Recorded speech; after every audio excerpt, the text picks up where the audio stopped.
Propaganda کیا جا رہا ہے کہ علماء کا سیاست سے کیا تعلق.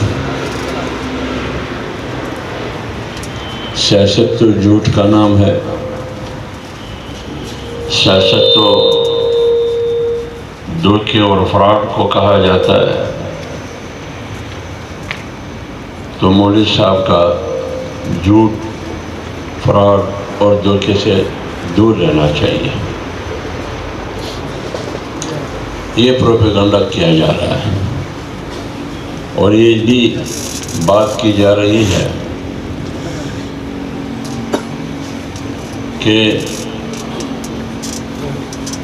اسلام اور سیاست کا آپس میں کوئی تعلق نہیں ہے، اور ایک لکیر ہم نے کھینچی ہے پسند اور ناپسند کا کہ یہ مولوی پسندیدہ ہے. کیوں؟ یہ غیر سیاسی مولوی ہے، اور یہ مولوی غیر پسندیدہ ہے کیونکہ یہ سیاسی مولوی ہے. یہ آپ لوگ سن رہے ہیں، اور یہ بات آج کی نہیں ہے، یہ بہت پرانی بات ہے. ایک زمانہ ایسا تھا، یہ کہا جاتا تھا دین کو سیاست سے دور رکھنے کے لیے یہ کہا جاتا تھا، لیکن اس سے پہلے بطور تمہید تاکہ عام لوگوں کے علم میں آ جائے. جس طرح 80 سے پہلے یا سن 1990 سے پہلے دنیا کی سیاست، دنیا کی ریاستیں اور ممالک دو حصوں میں تقسیم تھی. ایک سوویت یونین کے ہم نوا تھے، اور ایک امریکہ کے. ہمارے ہاں بھی پاکستان میں کہا جاتا تھا کہ یہ دائیں بازو کی سیاست کر رہے ہیں، یہ بائیں بازو کی سیاست کر رہے ہیں. کبھی روس کی اشتراکیت اور کمیونزم کے نظریے کے حامل سیاسی جماعتیں برسر اقتدار آتی تھی. کبھی سرمایہ دارانہ نظام اور امریکہ کے نظریے کے حامل جماعتیں پاکستان میں برسر اقتدار آتی تھی. تو کہا جاتا تھا کہ یہ دائیں بازی کی جماعتیں جو برسر اقتدار ہے، یہ بائیں بازو کی جماعتیں ہیں. لیکن افغان وار کے نتیجے میں جب روس نے افغانستان میں 80 کی دہائی میں جارحیت کی، 10 سالہ افغان وار کے بعد سوویت یونین کی وہ قوت ختم ہو گئی. وہ پارا پارا ہو کر یہاں تک سوویت یونین پہنچ گیا کہ وہ اپنی بقا کی جنگ لڑ رہا تھا. تو دنیا میں ایک سپر پاور امریکہ کی صورت میں وہ دنیا پر حکمرانی کرنے لگا. لہذا ماضی میں، بہت ماضی بعید میں اس قسم کے دو سپر پاور ہیں.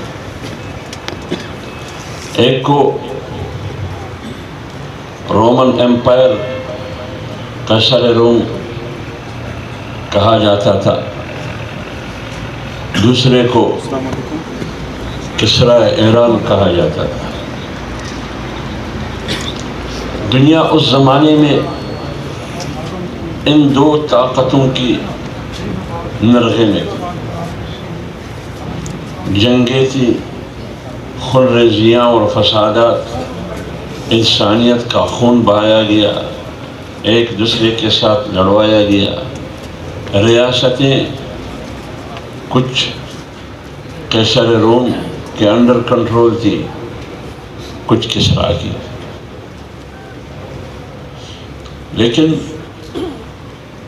جناب رسول اللہ صلی اللہ علیہ وآلہ وسلم کی بعثت کے بعد 10 سالہ مکی زندگی اور 13 سالہ مدنی زندگی۔